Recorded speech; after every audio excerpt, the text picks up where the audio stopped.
song. About me and you, and I think to myself, There you go. There you go. what a wonderful.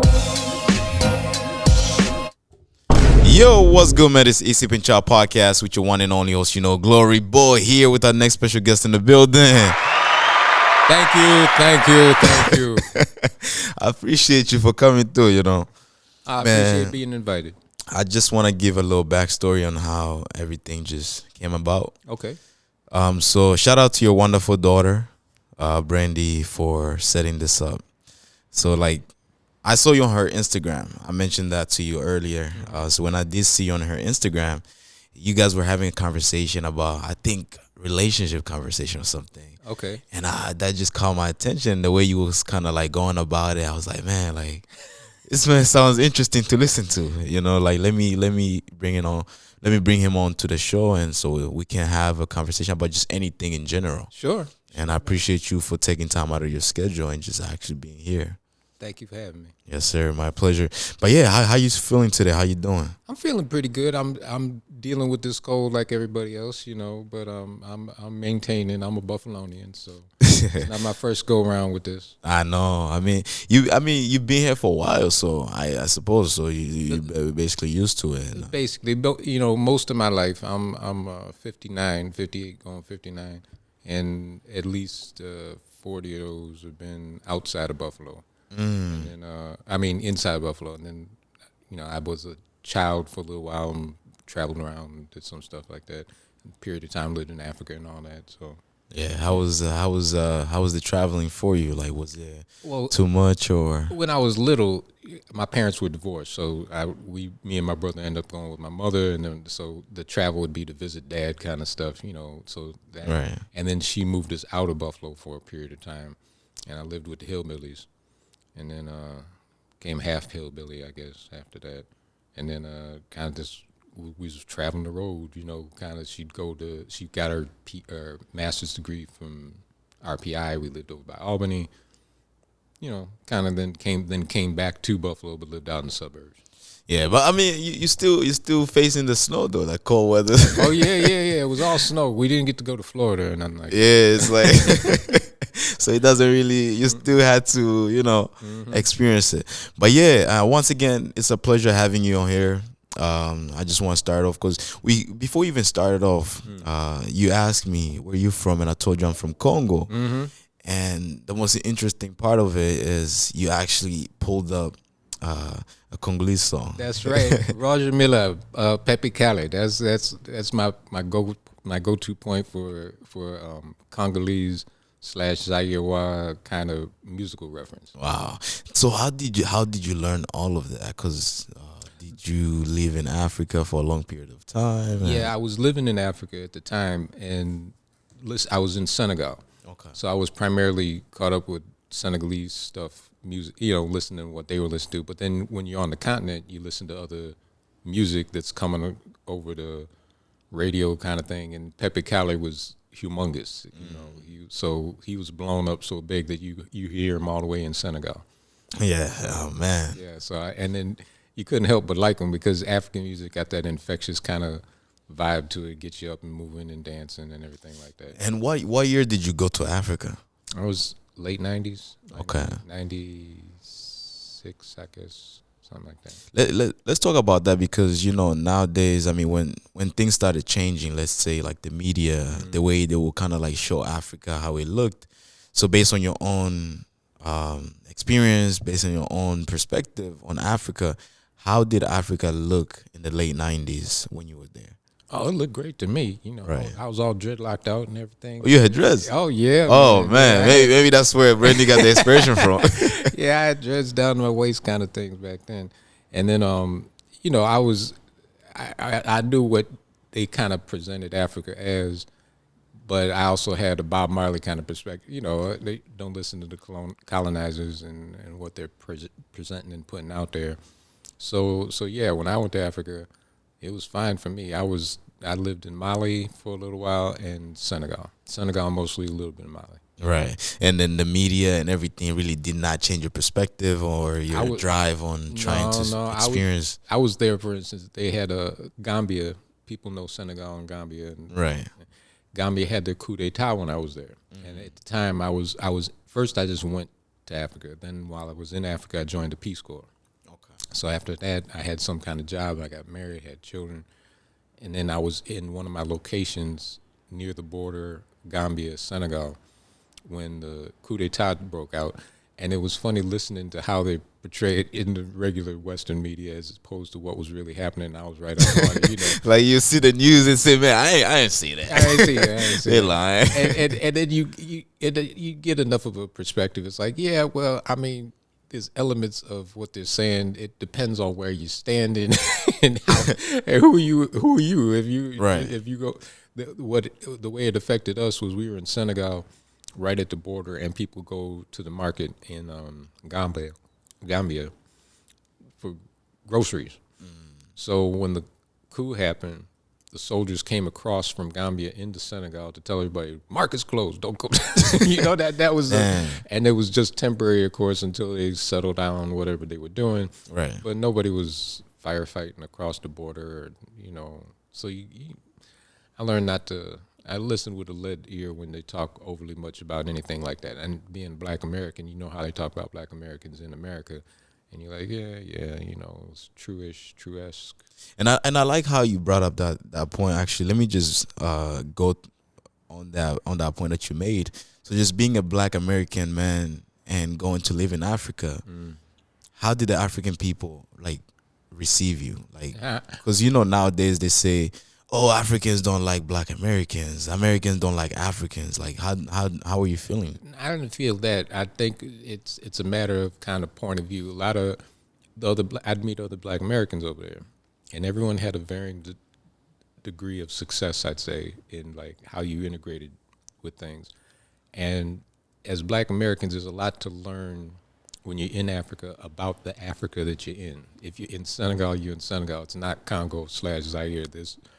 It's, you know, similar, but culturally, language, food, you know, there's a lot of stuff going on, and blending into that because you're the Black American doesn't follow necessarily. So it turns into a thing about, it's not a good, bad, right, wrong thing. It's more like most of the Africans I meet, and after I was there in the Peace Corps, you know, things change because you're living in the village. And living in the village is living in the village. Yeah. My hut had a thatch roof and mud walls like everybody else, so that's just. Did you go in the village and also? I lived in the village for a part. When I first got in the Peace Corps, I lived in the village for a while, and I stayed in the Peace Corps long enough. Afterwards, they moved me to like a town, so I had both types. Okay. And speaking of like technology, how was that? Well, this is pre-internet, all of that. So and I was there. None of that existed. Like there was no Facebook. No, none of this existed. So, cell phones and stuff. It sounds funny. Like we didn't have cell phones. There was no such thing as a cell phone. So it was just the technology of the time. Cars, you know, people walking around got donkey carts, but it doesn't really, when you're living there, you kind of, you know, you adapt and you adjust. And then of course it's not a forward backwards kind of thing. It's appropriate technology for where you're at kind of thing. You know? Right. So for me, I didn't mind not having electricity. Got used to drinking water out of the well. You know. Would you say like not having all those things around actually made relationship building very much easy for you? Absolutely. Well, it made it better because you have to interact with people. There's nothing else to do. That's all everybody does. Right. And then depending on how deep in the village you are, a lot of villages, you know, your activities around when the lights are on, meaning the sun's up, and then when the sun go down, and everybody hang out with everybody.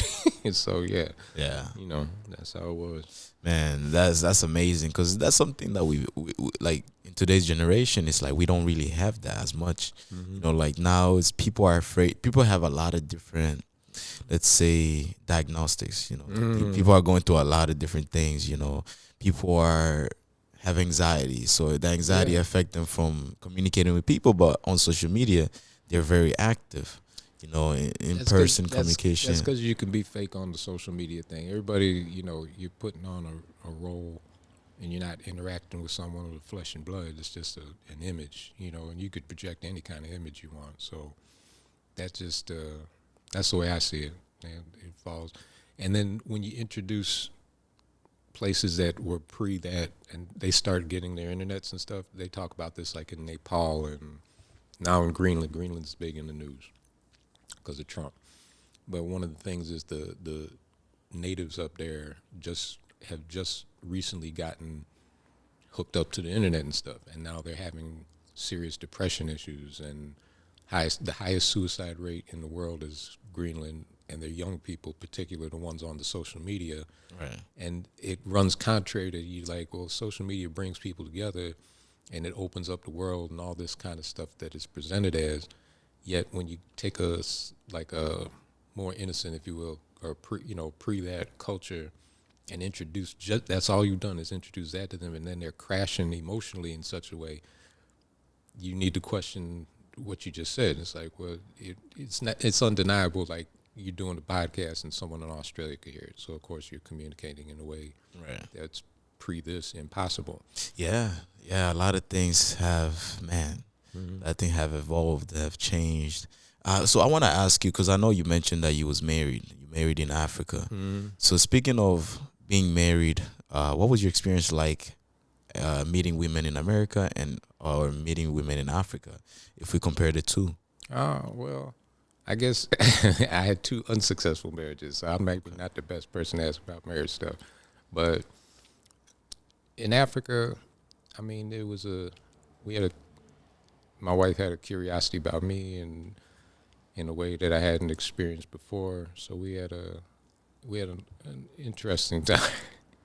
As I said, it was intense because I was there for a limited amount of time too. So a lot of pressure on us to be together, be married, traditionalism, things like that. So, and here it's a little bit more free flowing and loose, I guess. People come and go with a little frequency that's uncommon over Africa, I guess. Right. When you did marry an African woman, because I know in Africa we go by dowries.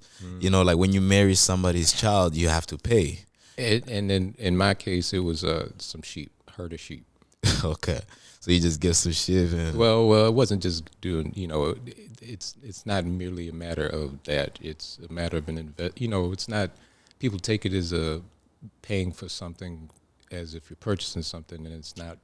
I mean, now that's how a lot of people are taking it, because some families are using, like, they will marry their daughters, and then they will tell you like 20,000, 30,000. What happens, I think, is yes, there's a capitalism side of it now, but it's almost like part of the bigger problem, like in a real politic kind of way. The economy is all over the place of being so upended, even interfering in something like that when it didn't really have that role initially. Now it does. You're stripping things away. That's one of the things I think about social media. You're kind of stripping away a traditionalism that can't be replaced well with something else, and you inject your marketing and your commercialism instead.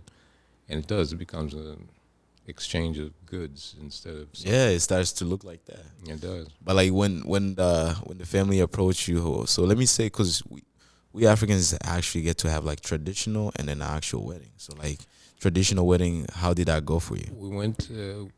We did a traditional wedding and then also did a civil wedding through and then that was more perfunctory. You just go to City Hall, and that was because passports, visas, right? Creating that kind of thing. And then traditionally it was in the mosque, and I guess in the Muslim sense, it wasn't like in the church with the, Christians and Muslims do it differently. It's more, there's no ceremony, I do's and, I know. You know what I mean? And try to explain that to people. It's like, no, it's really, it's going to the mosque and praying and making kind of a declaration and announcement so people know this took place. Right. And then you don't even see your bride till after. That's what I was about to say. Yeah. And then we were in the village, and so it was nice. I got pictures and everything. So Are you Muslim right now? not practicing, but Okay. I at the time, Okay, so when you married your wife, you had to convert. and now I call myself an Abrahamist. And Abrahamist. Abrahamist. But like, so, because I know it's very hard Hmm. to convince someone to convert to a different religion. So like, how did that come about for you? For me, as I said, I call myself an Abrahamist. So in my theological musings and opinion about the whole thing, it's not a changing of the religion because the origin of the religion is Abraham. Islam comes from Abraham, Christianity comes from Abraham, Judaism comes from Abraham. And then as far as Abraham is concerned, Abraham came from pagan Mesopotamia. So he's the originator of, so you worry about the root. And then, again, this is my personal kind of take theologically on the whole thing. When you study Abraham and how he related to his sons and all that kind of thing, that's where you can make room for all three Abrahamic faiths. There's no, if you want to get to the grunt of it, without Abraham, none of y'all would be in existence. And Abraham wasn't Jewish. He wasn't a Muslim. He wasn't a Christian.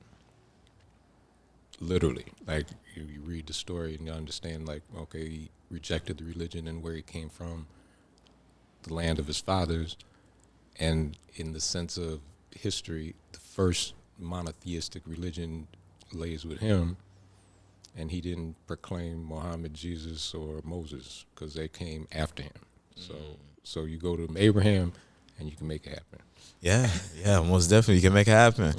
So I want to also look to, cause I know I've mentioned that throughout like technology and everything have changed.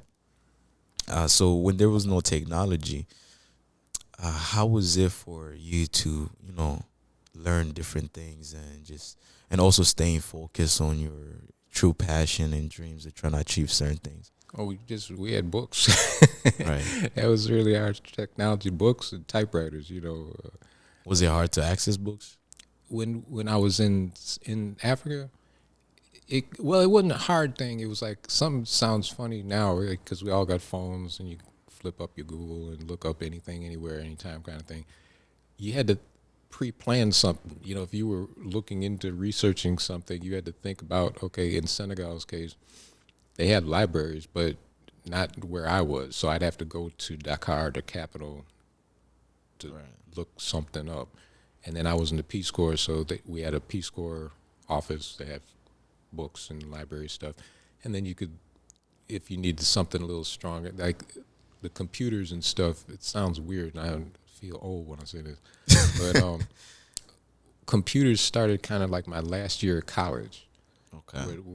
And then they weren't laptops. They were all like regular, floor computers. And them computers with the like Yeah. the little behind. the behinds on. And then in the case when you went to college, it was a big deal for your college to have a computer lab. Right. So you'd have all the computers in one room together, and like one monitor person you allegedly could ask questions. So all this put together, I went through my whole college career without having no computer until the last year of that. So I'm out.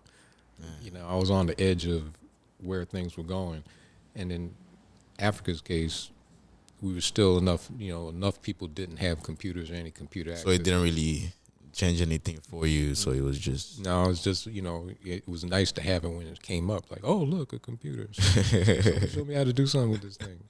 yeah. But yeah, it took a while for that all to take off and catch on.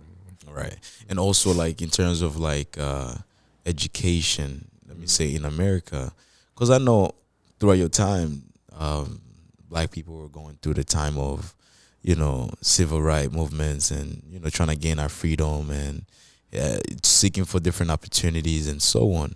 How was it for you to just in terms of like job search and doing internships and so on? Well, I came kind of like at the end of the struggling part, like the Martin Luther King part. I was born right when that happened. So I got to grow up after everything got better, supposedly. And it got better in a kind of clunky way, I guess. By the time I was looking for a job and stuff, things were they weren't as rough as what I used to hear them being like, but they were rough enough. You still the bottom of the ladder, and it's the way it is now. You know, you look around Buffalo, you got a stratum of color in a workplace, and at the top it's the same color hue as it's pretty much always been since America been America, and you go down the stratum, and then you get darker as you go down. Right. So, but I guess, you know, everybody, it's still not like what it was in the decades before me. Those folks had to handle stuff in but there's always like a weird compensation. You wonder about the way it used to be. You hear about how hard it was and how those folks cope with that. It's like sometimes it's easier when the lines are harder drawn and you know what not to do and what to do, and you stay on the to-do side, you can do all right.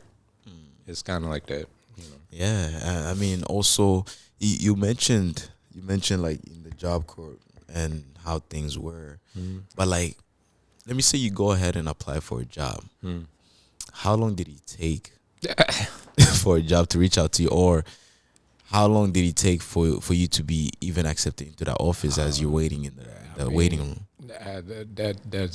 That's like one of those forever kind of things. Like when I was coming up as a younger person in high school, we lived down in the suburbs by a place, Tonawanda Creek Road. People know Ellicott Creek Park. I lived out like there.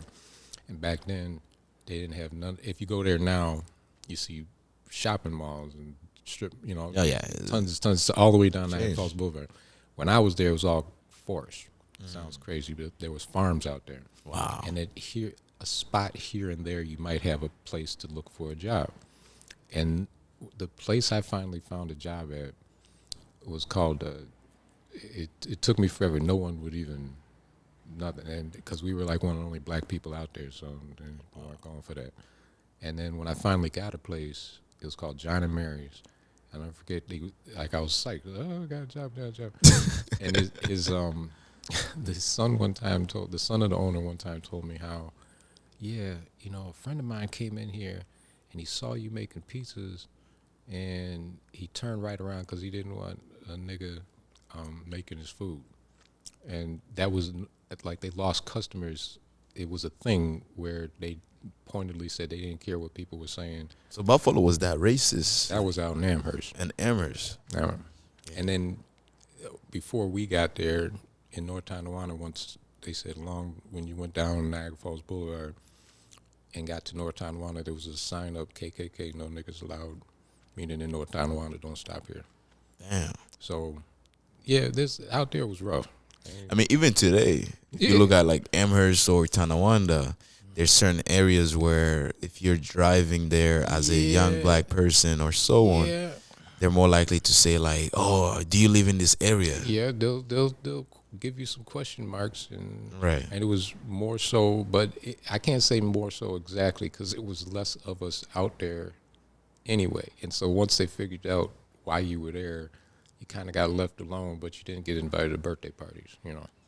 How was it though, like in the east side of Buffalo? Because I know I heard that, because I wasn't born here or anything, but like just hearing the stories, east side of Buffalo used to look amazing. There was a lot of white people there, and things started changing. They started moving out. When in the arc of Buffalo history is funny that like the east side has always been the black neighborhood, always, even from the 1800s when Buffalo started. The neighborhood was down on Eagle Street, way downtown, and that was the black people.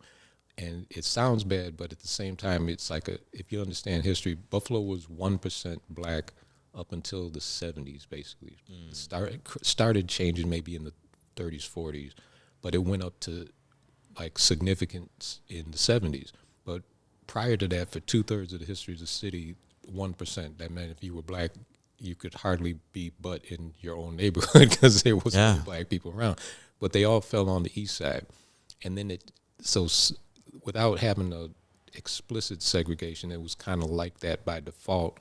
And then as the population of black people grew in Buffalo, you know, North Buffalo, you can't come up here, West, you know, and it was easy just to keep it. And little by little, even the east side, first it was Jewish and Polish, Russian they called it, but then there was like a way to say Jewish and then Polish people.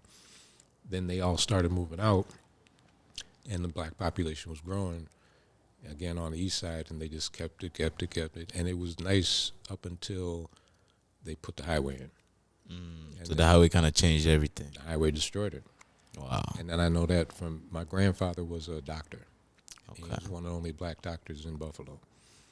And at the time when he bought the house, it was in the doctor's neighborhood. White doctors, but doctors, still doctors, dentists, lawyers, stuff like that. They had just... So they had their own neighborhood. Oh, yeah. So like depending on like your field that you studied or your job description, there was a specific neighborhood for you guys. It was, well, when Grandpa was alive, even he had to live on the east side. His first home actually was, I know a little from family history, they bought a house down on Eagle Street on the east side. Okay. And that was in the 20s, 30s, I guess, after he became a doctor. The house was cheap. Well, actually, he bought... I mean, back then it was expensive. well, back then it was expensive. And in the house he actually bought was the Amigon family cemetery. Okay. They used to have... They owned the house that he bought that was actually their first the first time they opened up and did their mortuary business was out that house. And then my grandfather bought that house. But they had moved away and moved up. And they stayed down there until they destroyed down there. And then Grandpa moved up over the Humboldt Parkway, had the parkway, everything nice. They stayed there for a while, and then they put the highway in. And the highway took away by that time he was older, and think like in your career, you're creeping into retirement age, and they do. Right. You're not, he technically, I guess, could have scrounged up, gone out to Amherst, but that's not the reality too. So he stayed, and then this, neighborhood crumbled around him pretty much. And Man, so everything just started changing. It's interesting to see it, because now that you walk around Buffalo, you see the east side, the west side. It's like you can see like our neighborhoods look terrible. It looks terrible. So like when did actually, like, what do you think started to change besides the highway? But what else do you think started to change our neighborhoods? crack. Crack. Yeah, because the highway thing started to change in the 50s and the 60s and the 70s leading up, and then the drug thing kind of took over in the 80s and ran it seriously into the ground. And then now we're in the post-apocalyptic time, I guess. I look at it because All right. everybody's waiting for something to happen.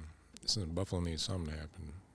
So Yeah, I mean, speaking of crack, what was what did the people think? Where was the crack coming from? And because they say crack, the government placed crack within our neighborhoods. yeah, But like, what is based on your own perspective? And no, I remember. I wasn't into crack and stuff like that. But you heard about it around you, and it just seemed like a weird, something weird, druggy thing that just started making people looking like zombies. and then technically, like, crack itself wasn't new. What was new about it was before crack, they used to do what they call freebase, and they'd smoke cocaine with freebase. So freebase is like Pre-crack.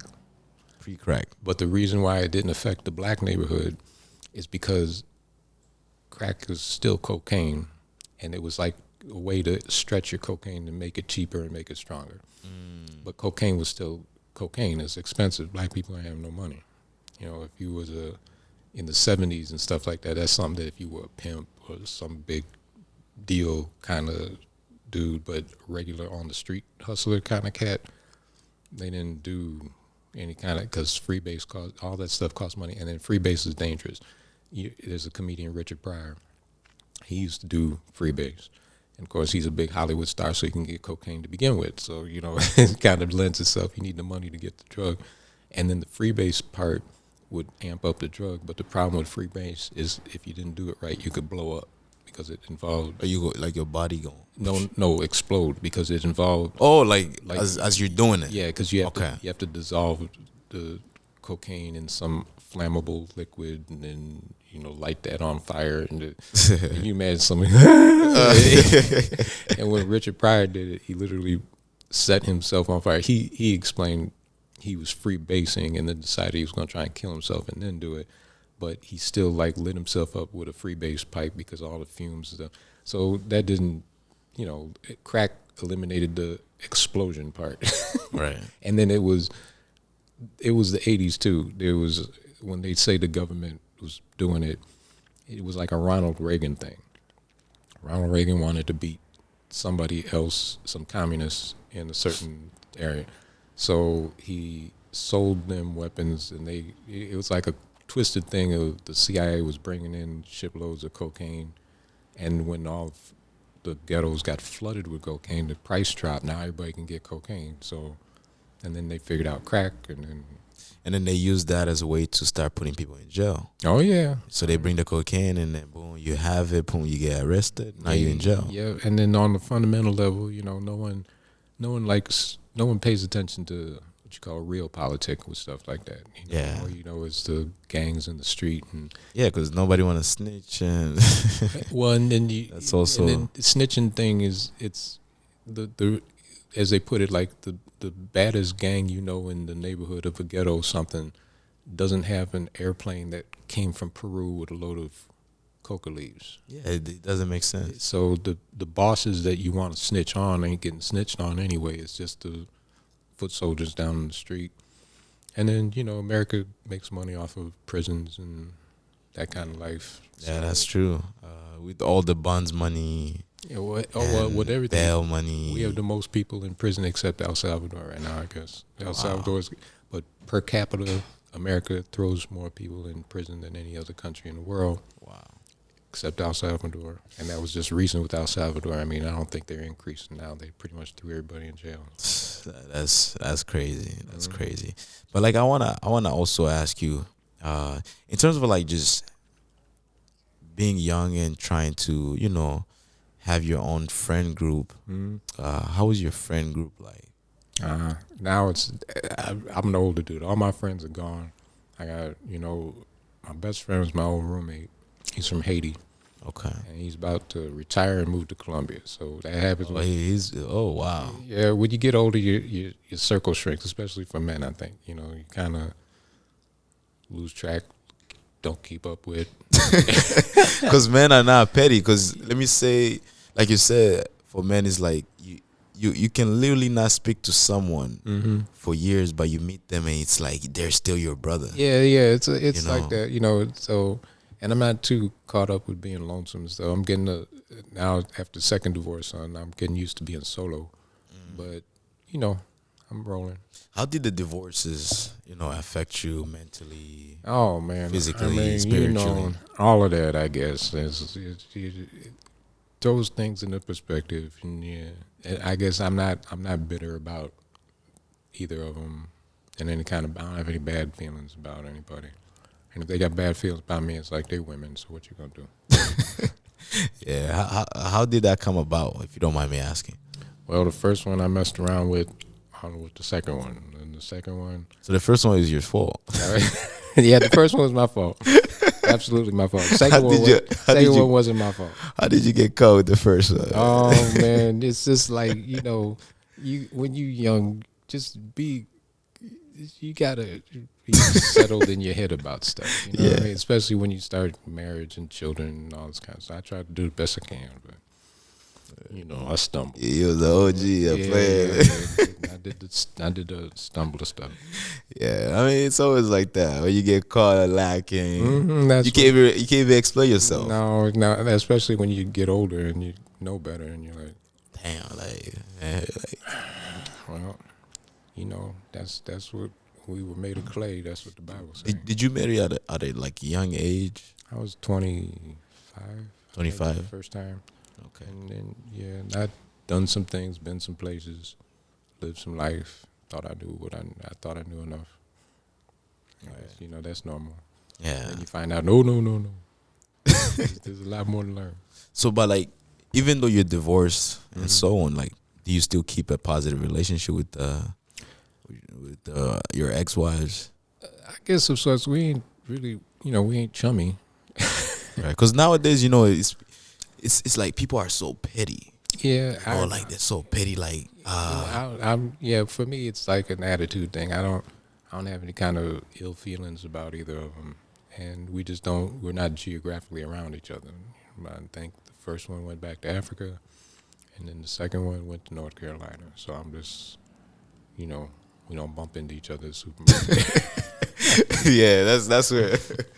Yeah, those kind of moments now. Those, Right. but in my heart, you know, it's still love. So Yeah, because the reason why I actually brought that up is because, like I said, is nowadays people are so petty. It's like you have like the mother of your kids or the father of your kids. For the women, it's like they just don't want to see you succeed. yeah, You know, like they see you with someone else, another significant other. It's like it just hurts them. You know, but like, did you ever go through that oh yeah, process? yeah. I mean, of course, you get you have that kind of thing. It's part of the whole process of what's going on inside you. But I think it's, you know, at the end of the day, holding on to some kind of negative attitudes about somebody, especially someone you had children with, there's no point to it. I don't, you know, and then again, I guess that's coming from your spiritual kind of attitude too, where you got to be your better self, regardless, and be a better man too. If you're going to be a man, then don't hide behind excuses for your behaviors and then put off something on somebody else and own up to what you did and what you should have done and what you didn't do and what you should have did. And then, you know, that's more of a stoic attitude because I think people like to get points on somebody else as if there's going to be a prize at the end of the day. And there's not going to be a prize like you think anyway at the end of the day. None of us going to carry away from this world something with us that we think that we're going to carry away. Yeah. It's going to be blah.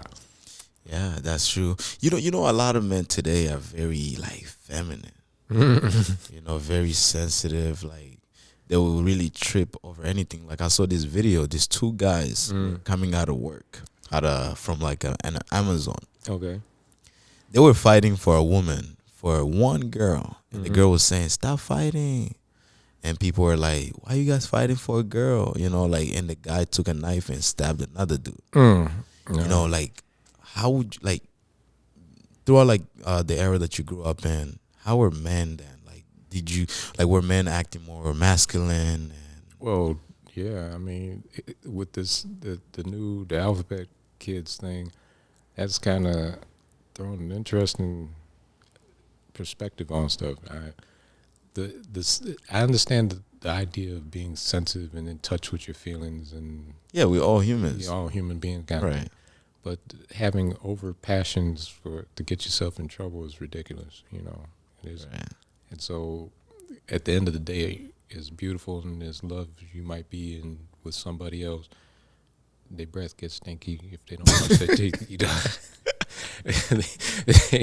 You You feel me? Oh yeah, yeah, you know, you can't get all that up about anybody or anything. And I think people trying to, you know, they're trying to feel something, so they go over in extremes of behavior to emphasize. Don't you see how I'm feeling for you? Like, what are you bugging, man? You know, there's a new term, crash out.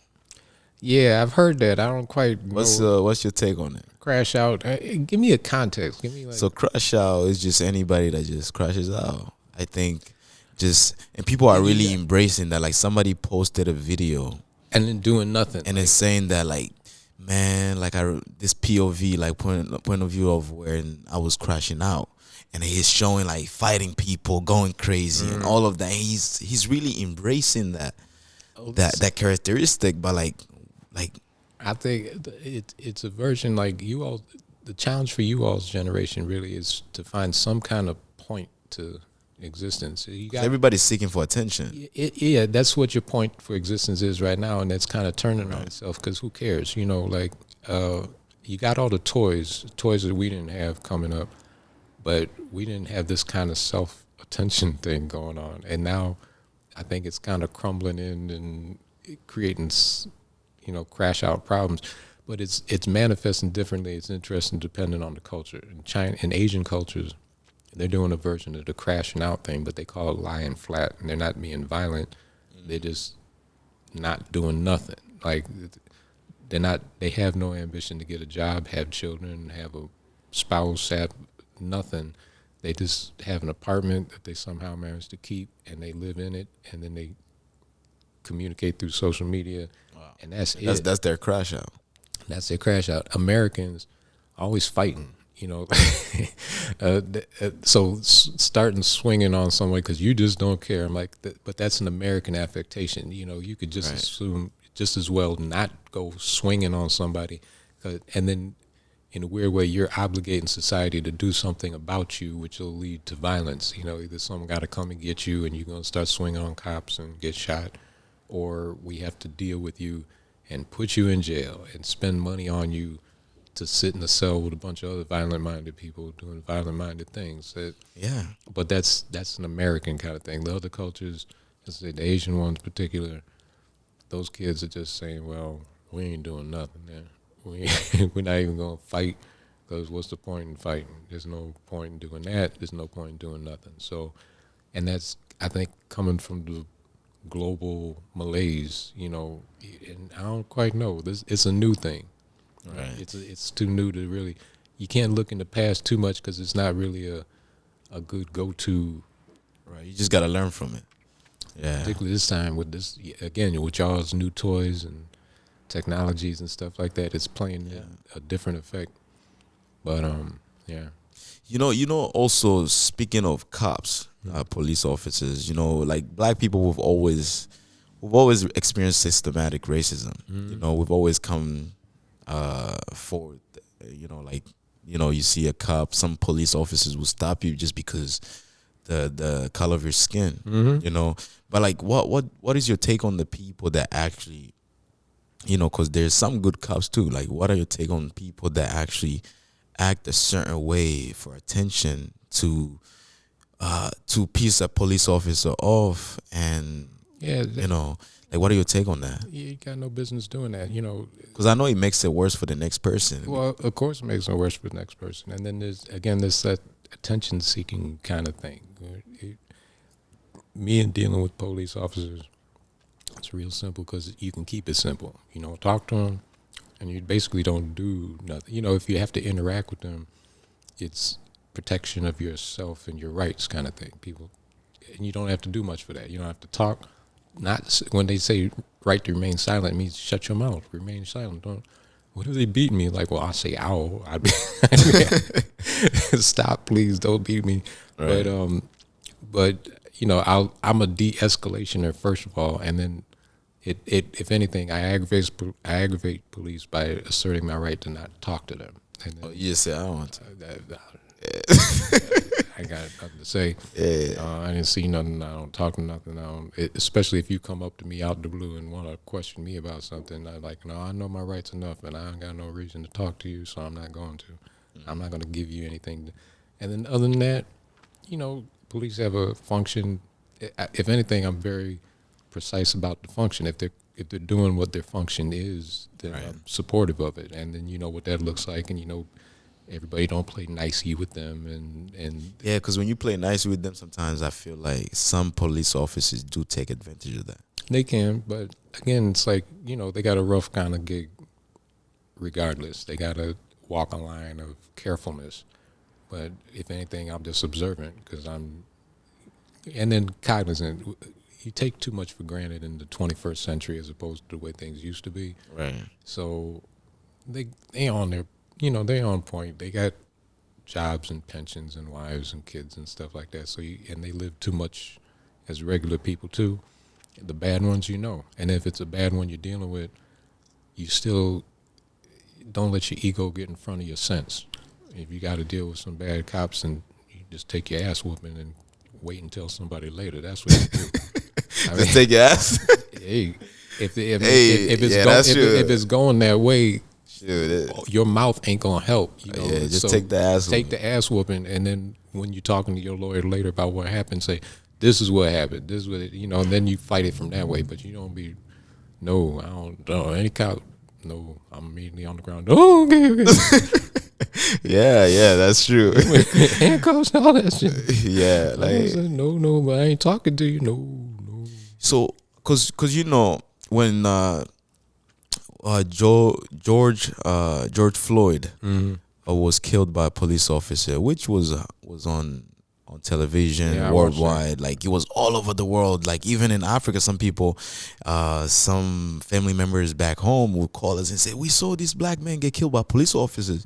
You know, like because you know in Africa, you come across a police. They're gonna just ask you for money. They're gonna try to. Yeah, you I can know. easily bribe them. Like man, Yeah, like I wanna pass the highway. I wanna pass that traffic. Yep. I'm just gonna give you Yeah. like $2. Yep, yep, help I me know. out.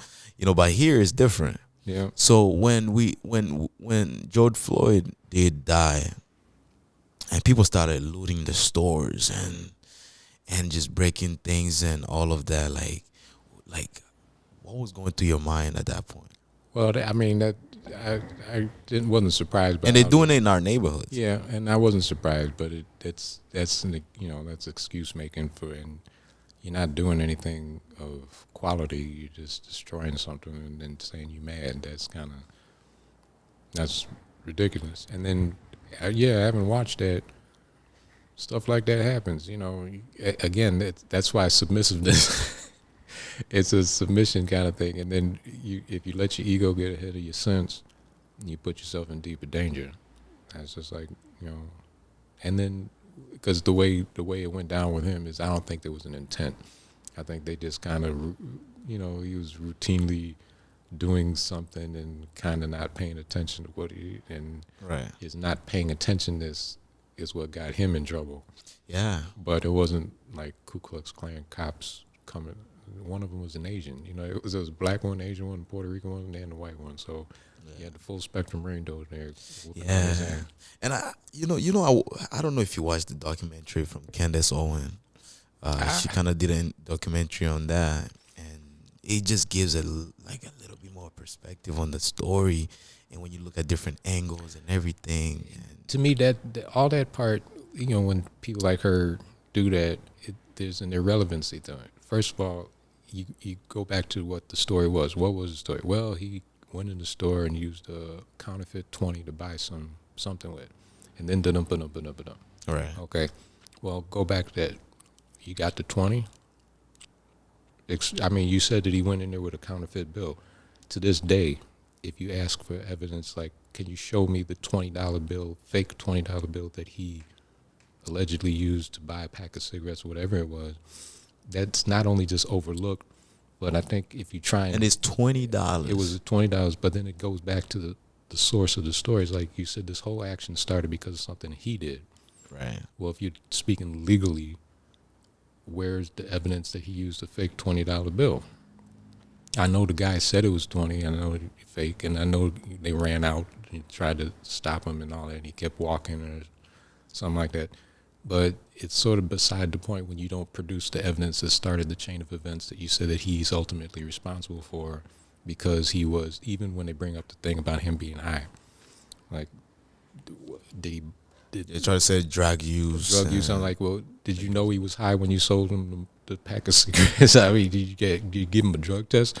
You found out all that stuff after the fact, and he Yeah. didn't go up there with a knife robbing the store. He went up there with allegedly a fake 20, and you gave him the goods, and then looked at the bill closer. And now you realize that it's a fake Fake 20. 20, You're yeah. supposed to look at it first before you. before you hand it, You hand the goods. and then of course it again, a defense lawyer would be pointing this out, like, okay, you waited to the man. How do you know the 10 that you were looking at, or 20, was his 20? Maybe he's, you know, like, there's a lot of reasonable questions to ask about the beginning of the story that are all irrelevant now because everyone's focused on the death and the killing and the guys. Yeah, and you know, me personally, I've worked in a corner store. I've worked at 7-Eleven before, and I've had people come in there and just walk out with stuff. Yeah, And one thing I do, man, I just let them. you let them go. I mean, it ain't You know, your- there's some people that just do their job, but they overdo their job, Yeah, and it creates a lot of chaos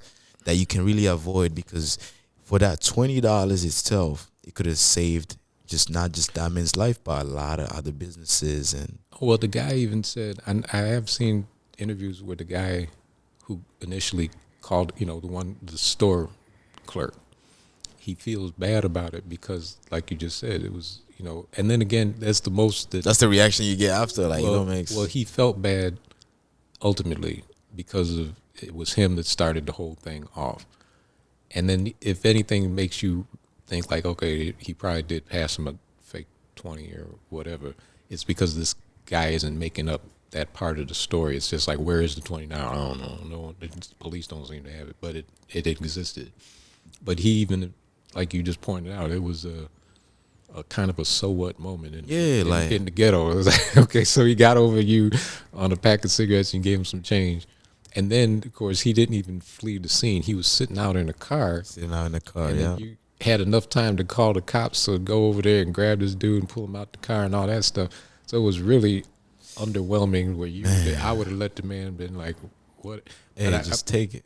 But I did hear too, the boss at the owner of the store was on the employees for like skating, because I guess they'd been having problems with bills and stuff. So he would have gotten in trouble. I think it was some weird thing that if you got a fake money in your till, it comes out your check. So that incentivized him to go and be like, yo, but you think like, and that's on the owner. It's like, yo. Nah, that is just, they're lying. Well, Because if it's a fake money and you didn't know, why would they take that out of your check? Well, that's the point. Because you're in the hood, so you can imagine that kind of happens frequently. So you want your cashiers to be more on point about So money. that's okay. I could imagine a boss saying something like that, but there's a legality thing. Like if a boss told me that, I'd be like, "You ain't taking out my check." No. Oh, it's a wrap, man. We squaring up. yeah. No, that's not going to. What would be? I like to go call the Department of Labor on people like that. Because 20 in the store, that's how much you're making an hour. Yeah, that's what I'm saying. Like you bugging, dude. But I don't let bosses talk to me like that. Yeah. I'm the first one to drop a letter to DOL and be like, yo. Yeah. And so, like, I want to talk about your mental health. How do you keep yourself, because you seem very, very healthy, very outgoing guy, and so on. But, like, how do you keep yourself, in check? I try and keep my expectations reasonable about. What do you mean by that? Well, expectations reasonable about life. I think if I kind of accept things the way they are, you know what I mean? And things aren't, and then I do one of those count my blessings, not my curses. I think that's important too. You can't, something that I picked up from being overseas and things like that, where you at it and your suffering in life is relative. I met people that it is, and being in America and having a little bit of something, some assets and things like that, I feel funny about complaining about things. It's like, what do you got to gripe about? I got a great daughter, job, life, things, decent health and all that kind of stuff. Getting depressed is an indulgence, and then I think that about Americans in general. We're the most indulged people in the world, got the most resources, got the most this, got the most that, and we got social anxiety problems. What the hell is your problem? You feel me? Like, and you depressed. And you depressed about what? You got nothing but toys all over the damn place. When I lived in Africa, there was a time, this is something like, it sticks in my head. I was going with a friend and we were walking through the bush to go to this village. And we met this old lady on the way. And she, like one of these old African ladies, carrying stuff on her head and stuff. And I don't even know how old she was. She was just old, black, and wrinkled. And one of the things that stood out was she had leprosy. What is leprosy? Where your fingers and stuff fall off. Wait, what? It's a disease where your fingers fall off. Like, you know about leprosy? Nah, your finger like would just fall off? It's like in the Bible. It's like an old disease where it's more or less eradicated, but in Africa, people still got leprosy and the noses fall off. Like we just fall off and then you got... Well, not fall off. What happens is the disease affects your nerves. Okay. And then your nerves, particularly for like, you don't feel pain and stuff like that. So they get injuries and then, your fingers fall off because of various kind of things. Okay. So this lady had leprosy in her hand, and she stopped to talk to me and my friend, and one of the things I noticed is she had half a foot where the leprosy had chewed up all her foot, and she had one bone sticking out still, and it was an old, you wonder, I'm like, how is this person like alive? Because this is she was basically walking on her right God leg, forgive me for laughing, but it man. was deep. She like on her it was her left leg, and all she had was a heel. So the Okay. other part of her foot was gone, except for this one bone that looked like it might have been either toe bone, the big toe bone, or the one next to it, still sticking out of the meat of her foot.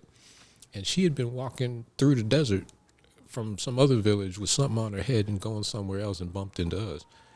And she asked, me and my friend, "Oh, my son, can you give me a little money?" And she wasn't a beggar, but at the same time, it was like one of these deep moments of course, if you would in her place and you see two American dudes, with your little backpacks on, trumping, you gonna ask for some money or Yeah. something, and then if you those American dudes, it should occur to you like, well, absolutely. This goes without saying that of all the things I could and couldn't do for you, lady, if I got a couple bucks, give her a couple bucks, and then she said thank you and kept walking on to wherever she was going. That makes me not complain about stuff because Yeah. I think she I feel like when you complain, you make it harder for yourself. make it harder, and then you be real about what you're complaining about. Yeah, be real. That's true. If it's something a true pain, that's one thing. If it's kind of an affected thing, as I said, Americans, we got more psychologists and psychiatrists than anybody in the world. That's true. And more school shootings. That's true. So That's how's true. So does it work? You know, in Africa, if you go ahead and say that I'm dealing with mental health issues, they're gonna think you're possessed by demons. Yeah, because I'm gonna tell you something. This They used to pray for us. This is true. Psychology is kind of a made up thing anyway. Okay, there was a study done, and it took place in South Africa. I remember I read this, and what they were trying to say is, in societies, cultures in Africa that believe in genies and demons and stuff like that, for schizophrenia, they wanted to study like psychologies and like the different approaches. And what they determined was, okay, the approach of the traditionalists in Africa is that it's not schizophrenia. These are actual creatures trying to influence you. So what you have to do is engage with them. You talk to them. You don't ignore. And through your engagement and communication with them, Right. you get better. And it's not that it's like the voices stopped in the heads of the Africans. It was more like they could ignore the voices and not let them interfere with their daily lives because they had gotten the power over the voice. Right. In America, the approach, of course, is pharmaceutical. Yeah. All they do is give drugs to everybody. And then there's no contemplation on, well, are you succeeding in what you're trying to do here? You want to dismiss everything the Africans say about the demons and all that as, okay, that's backwards, black magic, whatever, nonsense, non-scientific nonsense. But scientifically speaking, you have no success yourselves at all. There's no indicators that America's gotten less mentally ill since the invention of psychotropic drugs. You have no data that indicates that. You just make new drugs all the time. Right. When people get burned out on an old drug, you make a new drug. But in terms, and then even the idea of succeeding, like what is your goal here? You want to reduce mental health problems? Well, what parameters? What are your guideposts? Are you doing it or aren't you doing it? It's either a yes or no kind of thing. And America's a good place for muddying all of that. It makes it ambiguous enough that people just feel better if they take their drugs. And it's like, well, Africans feel better when they pray over the schizo. Yeah, that's true. I mean, like that part of just rushing straight to like the medicine, like the pharmaceutical companies just making millions and billions of dollars. Yeah. Is also the reason why that incident happened in New York City, where the CEO of healthcare company was actually assassinated. Yeah, I remember. I read some about it, and the guy, he had a history where, like, I think psychotropic drugs probably. Yeah, like I think he mentioned like his grandfather or his father or something. They were having like a huge problem, taking care of him in the hospitals. Like they would just give him medicine and just not even really try to help him. And when it's time to pay, it would be like so expensive, and but there's another story to it. So, but that's the short story that I read about that incident that happened, and I was like, man, and here every time medicine. That's why I don't take medicine at all. No, I don't. If I'm taking a pill, it'll be maybe like a vitamin pill. I take an aspirin, and then I don't get sick. And I've been sick in life, but I guess the last time I got sick with something that was real was Africa, and it was malaria. That's because Malaria hits you with them hits you like mosquitoes with a hammer, and I got malaria more than once, so malaria is real. And then there's real diseases in the world, but there's also healthful living, and Americans don't live healthfully, which is why they're sick, and they're sick mentally, and they get sick physically, and the mental part is a consumption of just garbage. It's that's messing you up in the head, and then no kind of course, it's also popular. No one's religious anymore, and that adds to the problem. Without any kind of religious kind of foundation or anchoring, then you can float off in all kinds of directions. Yeah, because we're dealing with the epidemic of just garbage food. Yeah, garbage food, garbage mind stuff. Yeah, garbage spirituality. Man, hopefully everything changes. Well, it will. Things will continually change. That's what life is. It'll evolve into a new thing, but it's hard to see right now. From my point of view, I don't know. It's like looking. Some things you can guess. Like with Trump coming in, that's America for the next 50 years. So it's at your age now. You mark my words.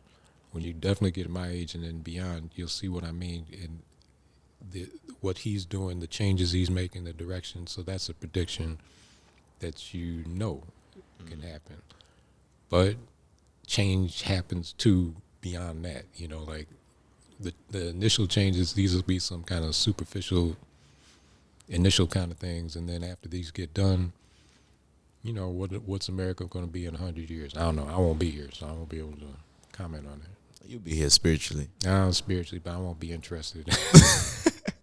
I'll be hopefully on some other kick, So as I mentioned, because we're getting closer to the end, because I know Brandy has work, and I know right there she's like, man, they gotta finish. These guys are just constantly going and going. But talking about food, when you was in Africa, here, so when I came here, I started seeing a lot of fat people. Yeah. Obesity was major here in America. Back home was nah. Barely. So if you see someone that's big, someone that's fat, that we kind of describe them as damn, that person has wealth. So in terms of obesity, what's your take on it? It's what we're eating here. When I was in Africa, I ate way better than I eat here nutritionally. It was way better, and I had a job, so I had money, so I could buy rice and vegetables and meat, and regularly buy stuff. So there's no replacing when you're in Africa and you have the means and you can keep your food right. You're not going to be obese. You've seen there's fat Africans, but it's wealth related by far. It's but he's not slamming Big Macs. That dude is eating more rice than usual. That's all. It's gonna make him get big. This dude's eating a whole ton of fufu. But here it's easy to be fat here. All you gotta do is go to McDonald's for all week, and then you'll be just sit down and binge watch, and you'll be a pudgy typical American. And with me, I used to be a cook, so I tend towards. Oh, so you're nice with it. Maybe that's where she got. she be forced to. You still owe me a plate. Yeah, she got some skills. Yeah, that's amazing, man. That's amazing. But yeah, I like to end so with my guests, just word of wisdom or motivation for the youth. So what you got for them? Oh my goodness, man. Well, youth, keep your heads up, all right, and then kind of look beyond yourselves and your technological toys to the kind of ambiguous things that's harder to grasp and that you can't put on your computer screens and stuff. I think that's an important thing. And then reconnect with each other, and that's going to be the toughest thing. You guys have been disadvantaged to a degree by your technology that was handed to you that keeps you apart.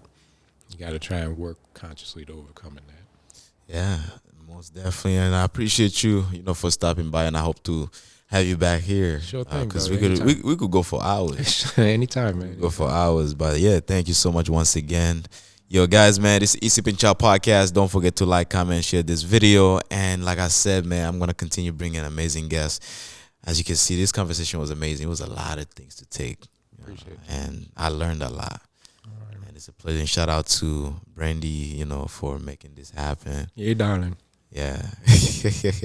But yeah, man, we outside. Let's go, man. Peace.